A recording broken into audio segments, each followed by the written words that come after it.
Welcome back to the news at 10. A human rights lawyer, Mr. Femi Falana, has accused the Department of State Services of double standards over its continued detention of the convener of Revolution Now protest, Mr. Omoyele Sowore, and his co-defendant, Adebayo Bakare. The senior lawyer, in a statement, wondered why the security outfit asked lawyers of the two detainees to wait endlessly for a directive to come for the release of Mr. Sowore and Bakare after consultations. According to Mr. Falana, instead of releasing both detainees to their lawyers and families, the DSS fired tear gas and shot in the air, injuring lawyers, families and friends of Sowore and Bakare in the process. Mr. Falana further says what is apparent in the whole saga is that the DSS has no score to settle with Mr. Bakare. He hoped that they would release him soon. With respect to Mr. Sowore, the human rights lawyer accused the DSS of asking sureties who had been verified to report in its office for an illegal verification.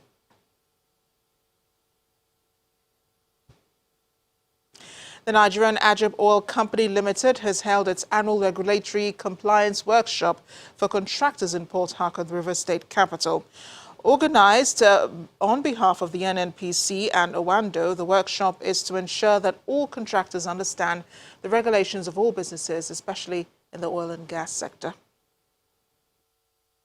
Chairman and Managing Director, who's here representing contractors in the oil and gas industry, representatives of Ajib, Owando, NNPC, and the Nigerian Content Development and Monitoring Board are this annual regulatory compliance workshop in Port Harcourt, the River State capital, to brainstorm on ways to improve the sector. Together for the General Manager, Nigerian Content Development. The organizer, Ajib, says the program is part of its dedication to its corporate social responsibility of empowering local companies with best industry practices. I believe the scope of the act is to promote Nigerian companies and also for us to promote competition towards effectiveness. So maybe not all will emerge. Let the better emerge because they can be successful in Nigeria and even abroad. For the Nigerian Content Development and Monitoring Board, technical capacity development is a sure way of increasing Nigerian content level in the oil and gas industry to 70% by the year 2027. The roadmap is hinged on the 5 strategic pillars and 4 enablers for achieving the laudable goal of increasing Nigerian content level in the oil and gas industry to 70% by the year 2027. The contractors are asked to maximize the opportunity of the workshop to boost their business opportunities. We want more Nigerian companies to be participating in the developing of these assets. And for Nigerian companies to come up, they need to be able to live to best practice. So they are not only competing for contracts with Nigeria and in Nigeria. They have to be able to live to the standards of in The Hague, in the Gulf of Guinea, in Aberdeen and all that. This participant speaks on our expectations for the industry from this. In the past, most of those bombs, things we do, they export them to the outside country to work on them. But with this workshop, we've been able to know that we can build our local capacity and we can be able to do this in country. Encouraging local content participation is seen as a step in the right direction, and this sort of gathering is expected to boost confidence of the indigenous players that they can make meaningful impact in the industry. PalmPay, a global-focused financial services provider, has officially launched its presence in Nigeria with the introduction of a mobile application that enables users to earn rewards while they transact on the platform. Besides advancing financial inclusion in Nigeria, the management of the company says its mission is to help Nigerians and Africans advance their lives through access to reliable, affordable, and most convenient payment services. Before an audience comprising the press and other stakeholders in the financial services sector, PalmPay formally announces its presence in Nigeria following over 6 weeks of a successful pilot stage. Following a rigorous approval process, we are proud to announce that PalmPay has obtained a mobile money operator license from the Central Bank of Nigeria. By providing at least 100 million people with access to relevant, easy-to-use and affordable financial services, the company aims to build the largest payment platform in Nigeria and across Africa. To achieve this, a mobile application, PalmPay, is created. Today you can use PalmPay to send money to your friends, you can buy airtime, you can pay for your bills, and the best thing is that you can earn cash back on all of those transactions. The tagline for PalmPay is payment that rewards you. As reward, you get 10% cash back on every airtime recharge, 5% on every bill payment, which you can use to offset your next bills over time. Also, for any amount you want to transfer on the PalmPay app, it's only 10 naira to any bank account. In addition to this, our transfer rates are the cheapest in the country. Sending money to another PalmPay user is for free, depositing and withdrawal is free, and then if you want to send to a bank account, then that's just 10 naira. The company believes that this innovation will help in driving financial inclusion in Nigeria. With our platform and with our agent network, we are also getting this to reduce to the barest minimum, where we're having a sizable number of the economy included in terms of payments, in terms of financial services, because we know that the existing platform of bank branches, of ATMs, of POSs around the country does not serve the purpose and serve the adult population of this country. To achieve this vision, PalmPay, in partnership with Techno Mobile, has raised a $40 million seed fund to grow its financial services business. We will give further support to PalmPay in terms of pre-installing over 20 million units in our smart devices in order to promote the use of PalmPay in the country. With its payment focus, PalmPay enters Africa's largest economy and the most promising digital sector, but also one that has become notably competitive. Melinda Kiname is standing by to take us into more business news today.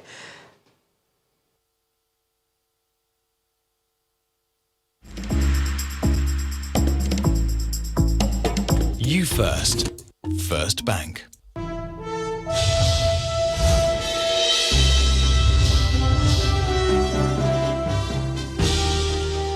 Yes, indeed, Amarachi. Welcome to Business News.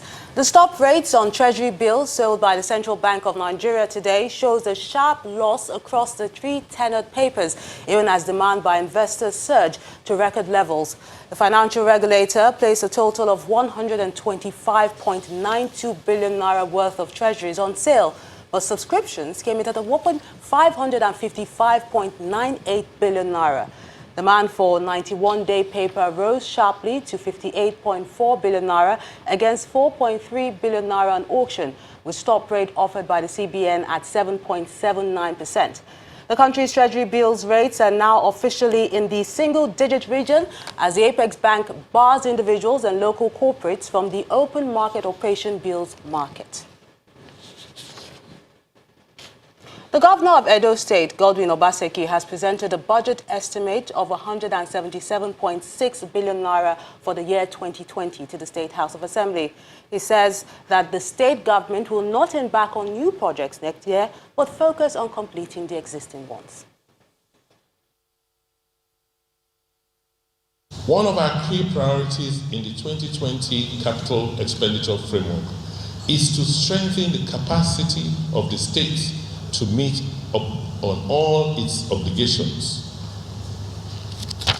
by allocating our resources to projects that will impact on the greatest number of our people.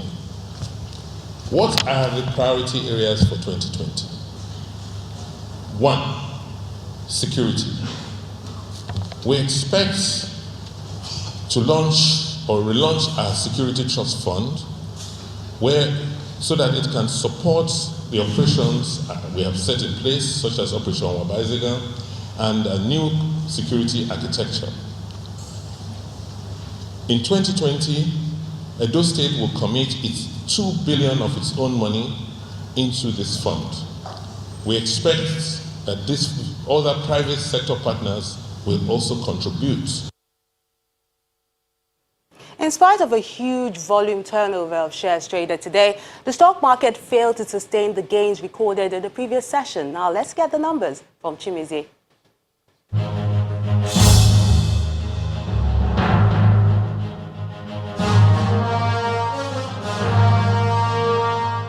Thank you. you and welcome to the Stock Market Report.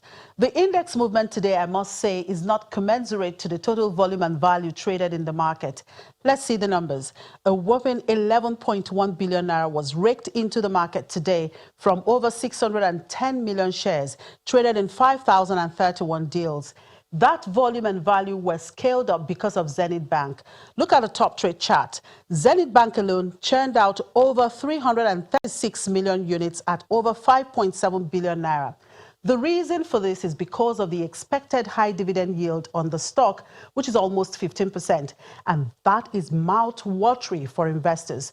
However, the overall market index came down by 0.37%. This is mainly because of weak demand on Total, Dangote Cement, and Unilever, reflecting what we are seeing there on the sectoral indices. What traders expect the rest of the week to be mixed.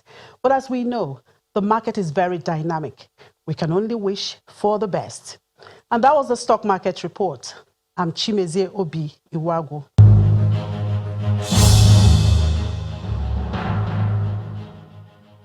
Many thanks, Chimezie. We'll just have to wait and see. In the meantime, major global stock markets ended midweek trading session with mixed sentiments. Now let's take a look at those numbers.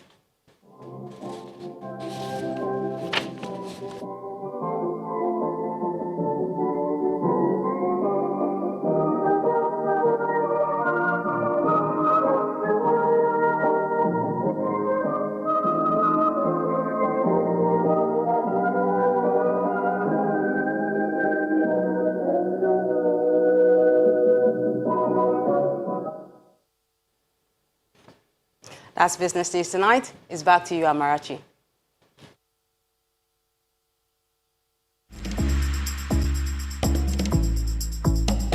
You First.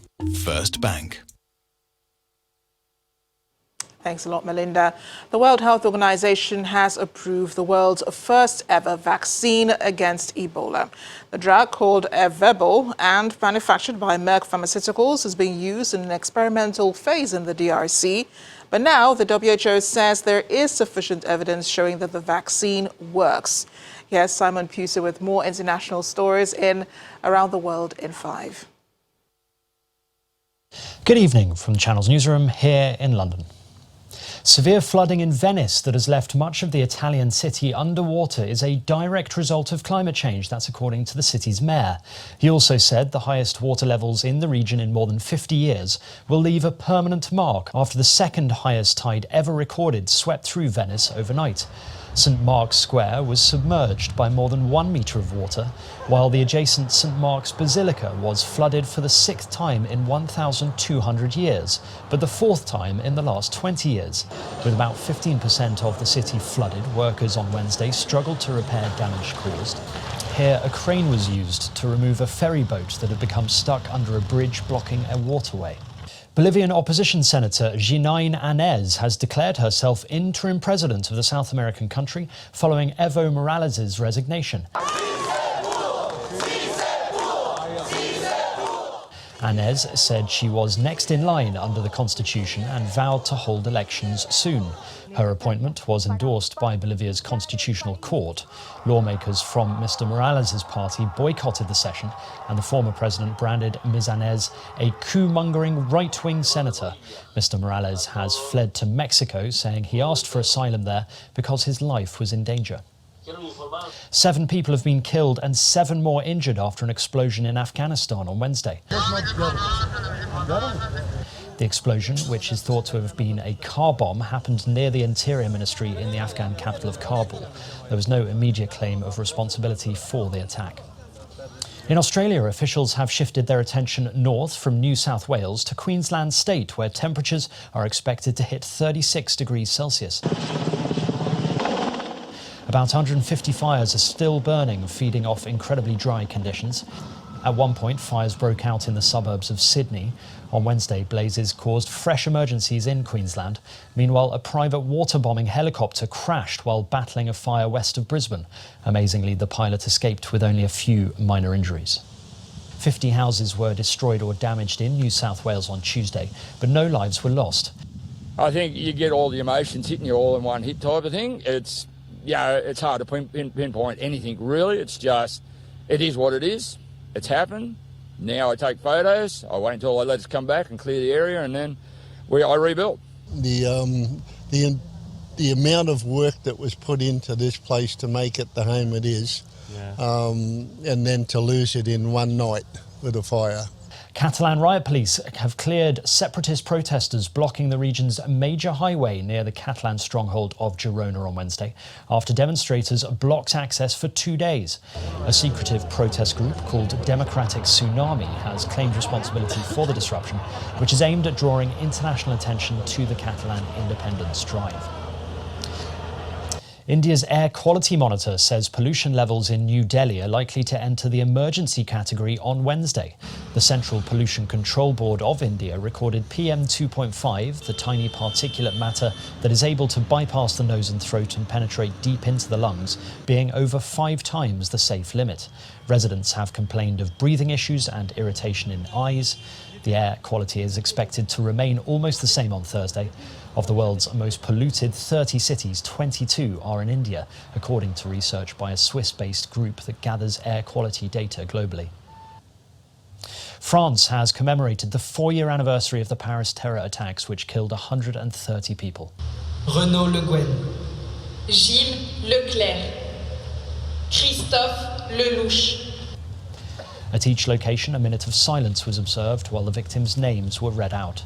The November the 13th, 2015 attacks killed 130 people in total. Groups of gunmen and suicide bombers attacked the perimeter of the Stade de France sports stadium, the Bataclan Theatre, and a string of 6 bars and cafes. The government warned that the threat of a militant attack remains just as high today. And finally, Argentina's Estudiantes de La Plata Football Club have reopened their newly renovated 53,000-seater stadium in spectacular fashion. A 30-metre tall holographic lion prowled around the stands of the Jorge Luis Hirishi Stadium before leaping onto the pitch.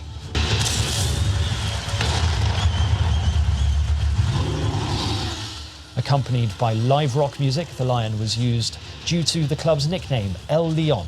It's the first time the ground has opened its doors in 14 years. And that's your international news around the world in 5. Thanks, Simon. Still ahead on the news at 10. Top performers emerge on the opening day of the 2019 Channel's Track and Field Classics at the Teslim Balogun Stadium in Surulere. That's on Sports News. Stay with us.